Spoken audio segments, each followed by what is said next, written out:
అధ్యక్ష ఒక 2-3 నిమిషాలు ఎక్కువ ఇవ్వాలి అధ్యక్ష. ఎందుకంటే 5 minutes ప్రత్యక్ష సాక్షిని నేను. అందరూ సాక్షి. శాసనసభలో ఉన్నాను, అందరూ సాక్షి. శాసన మండలిలో జరిగిన పరిణామాలు చూశాను.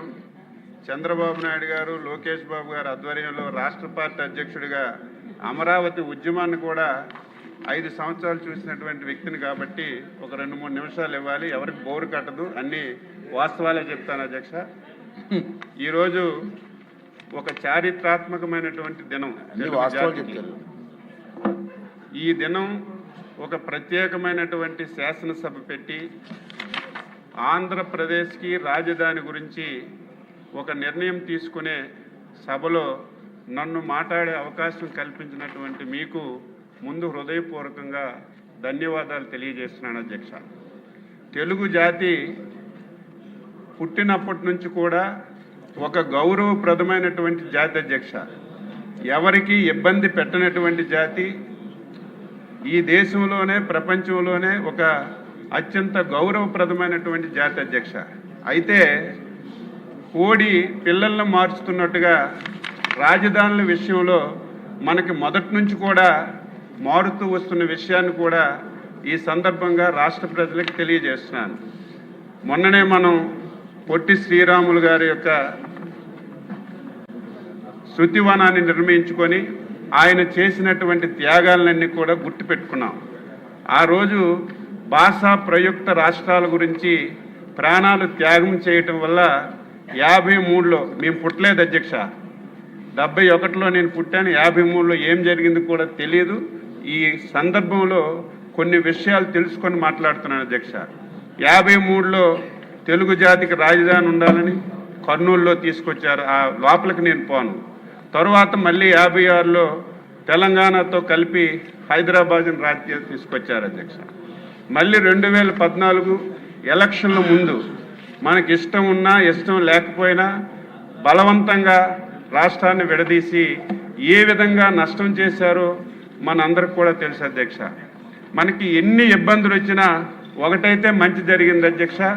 చంద్రబాబు నాయుడు లాంటి వ్యక్తి మన రాష్ట్రంలో పుట్టడం తెలుగు జాతి 5 కోట్ల మంది అదృష్టవంతులని చెప్పి నేను గర్వంగా సగర్వంగా చెప్పదలిచాను అధ్యక్ష. మనకి ఎన్నికల ముందు విభజన చేసిన తర్వాత ఆ రోజు రాజకీయ పరిస్థితులు మనందరికీ తెలిసినప్పటికీ కూడా తెలుగు జాతి 5 కోట్ల మంది ప్రజలు విచక్షణతో ఆలోచన చేసి చాలా నష్టపోయాం విభజనలో.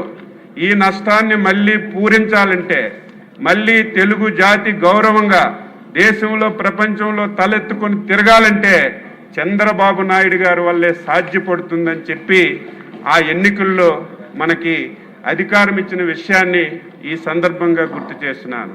దీనికి తోడు ఆ రోజు పవన్ కళ్యాణ్ గారు అధ్యక్ష నూతనంగా ఒక పార్టీ పెట్టారు. ఎన్నికల్లో పోటీ చేయకపోయినా చంద్రబాబు నాయుడు లాంటి వ్యక్తి రాష్ట్రానికి ఉంటే రాష్ట్రం బాగుపడుతుందని మనకి సపోర్ట్ కూడా చేశారు. ఆయనకు కూడా ఈ సందర్భంగా అభినందిస్తున్నాను అధ్యక్ష. అయితే మనం అధికారంలోకి వచ్చాం అధ్యక్ష. కొద్ది రోజులు హైదరాబాదులో అసెంబ్లీ నడుపుకున్నాం. ఆ రోజు కూడా నేను శాసనసభలో ఉన్నాను, మంత్రిగా ఉన్నాను. ఆ రోజు అనేక పరిణామాలు జరిగాయి, చాలామంది మాట్లాడారు. దాని జోలికి నేను పోవటం లేదు. ఆ రోజు ముఖ్యమంత్రి గారు అధ్యక్ష ప్రత్యేకంగా ఒక రోజు రాష్ట్ర రాజధాని, ఈ రాష్ట్రంలో ఉన్నటువంటి అన్ని ప్రాంతాల అభివృద్ధి జరగాలి, ఈ రాష్ట్రానికి ఒక క్లారిటీ క్లియర్గా ఇవ్వాలని 15 గంటల సేపు అధ్యక్ష ఒక్క విషయం మీదే శాసనసభ పెట్టి చర్చించిన విషయాన్ని నేను ఈ సందర్భంగా గుర్తు చేస్తున్నాను. ఆ రోజు క్లియర్గా ఆ రోజు టీవీల్లో మా అందరికీ చూపించారు అధ్యక్ష. ఈరోజు రాజధాని అనేది ఈ రాష్ట్రానికి ఒక వనరుగా ఉండాలి. రాజధానిలో ఆదాయ మార్గాలు రావాలి. వచ్చినటువంటి ఆదాయం రాష్ట్రంలో అన్ని జిల్లాలకి అభివృద్ధి చెందాలని ఒక ధ్యేయంతో ఆ రోజు ఒక నిర్ణయం తీసుకొని ఆయన చివరి వరకు చెప్పలేదు అధ్యక్ష. శ్రీకాకుళం నుంచి మొదలుపెట్టి చిత్తూరు వరకు రేపు ఈ రాష్ట్రంలో ఏ జిల్లాలో ఏ కార్యక్రమాలు చేస్తున్నాం, ఏ పరిశ్రమలు తీసుకొస్తున్నాం, ఏ ఇరిగేషన్ ప్రాజెక్టులు మా హయాంలో పూర్తి చేస్తామని జిల్లాకి ఒక ప్రణాళిక ఇచ్చారు అధ్యక్ష. ఈరోజు నేను గర్వపడుతున్నాను. ఆ రోజైతే చూస్తే నమ్మశక్యం కాలేదు.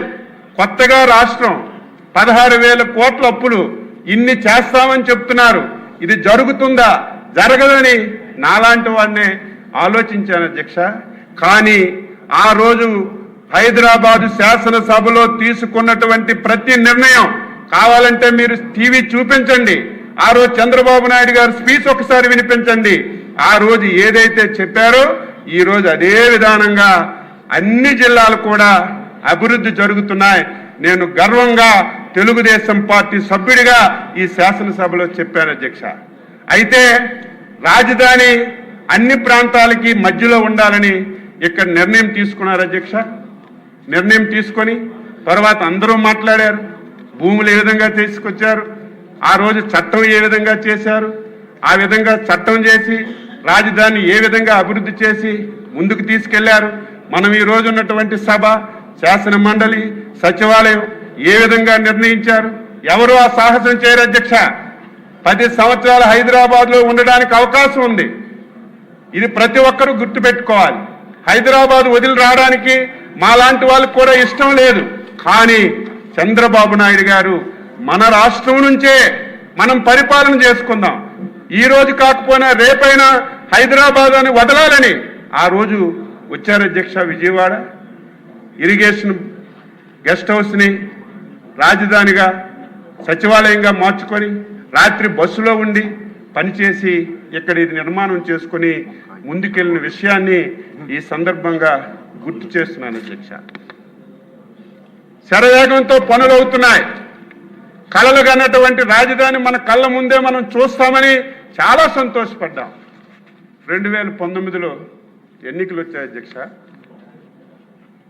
నేను ఆంధ్రప్రదేశ్ రాష్ట్ర ప్రజలు తప్పు చేశారని శాసనసభలో చెప్తున్నాను.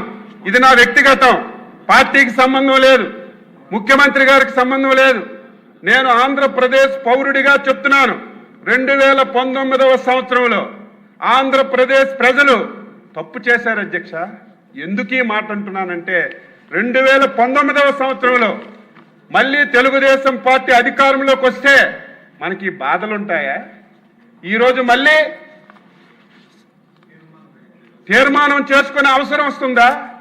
రాజధాని గురించి మళ్ళీ ఇన్ని ఇబ్బందులు పడే అవసరం వస్తుందని నేను అనుకుంటున్నాను అధ్యక్ష. అయితే ప్రజాస్వామ్య వ్యవస్థలో గెలుపు ఓటములు సహజం. ఓడిపోవచ్చు ప్రజల్ని ఓటు వేయకపోతే. అయితే నేను ఎందుకు బాధపడుతున్నాను అధ్యక్ష? నేను 6 సార్లు ఎమ్మెల్యేను, ఎంతో మంది ముఖ్యమంత్రులు చూశాను. గతంలో చంద్రబాబు నాయుడు గారు కూడా ముఖ్యమంత్రిగా చూశాను. కానీ 2014-19 ఆంధ్రప్రదేశ్ రాష్ట్రానికి ఒక స్వర్ణయుగం అధ్యక్ష. మీరు కూడా ఉన్నారు, లోకేష్ బాబు గారు పంచాయతీరాజ్ మినిస్టర్గా కూడా ఉన్నారు. ఈ 5 సంవత్సరాలు ఈ రాష్ట్రంలో జరిగినటువంటి అభివృద్ధి కానీ, ఈ రాష్ట్రంలో మనం అందించినటువంటి సంక్షేమం కానీ ఆంధ్రప్రదేశ్ చరిత్రలో ఎప్పుడూ చేయలేదు అధ్యక్ష. ఎంత చేసినా సరే ఎందుకు ఓడించారని బాధపడ్డాం, భయపడ్డాం. పోనీయాలు కానీ ఎవరో కొత్తగా ఆకాశం నుంచి దిగొచ్చి